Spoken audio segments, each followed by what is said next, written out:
जलजीवन मिशनच्या कर्मचाऱ्यांच्या वेतनासाठी 14,57,00,000 वितरित करण्यात येणार आहेत।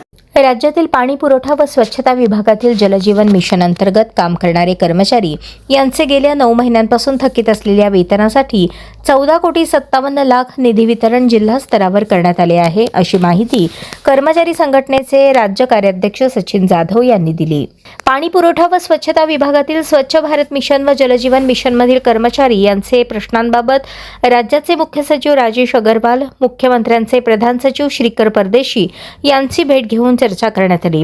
पाणी पुरवठा व स्वच्छता विभागातील जिल्हा स्तरावरील जलजीवन मिशन व स्वच्छ भारत मिशन व तालुका स्तरावरील BRC CRC वॉशचे कर्मचारी यांचे वेतन करण्यासाठी मंत्रालयात राज्याचे पाणी पुरवठा व स्वच्छता मंत्री गुलाबराव पाटील यांच्या अध्यक्षतेखाली बैठक घेण्यात आली होती।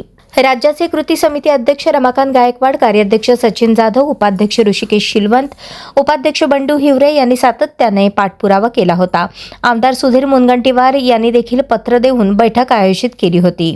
त्यानुसार निधी प्राप्त झाला आहे। जिल्हा स्तरावरील कर्मचाऱ्यांच्या वेतनासाठी 2,92,00,000, BRC CRC यांच्या वेतनासाठी 7,26,00,000, वॉश अंतर्गत काम करणारे इंजिनियर, डेटा एंट्री ऑपरेटर यांच्या वेतनासाठी 4,38,00,000 रुपये निधी वितरित करण्यात आला आहे।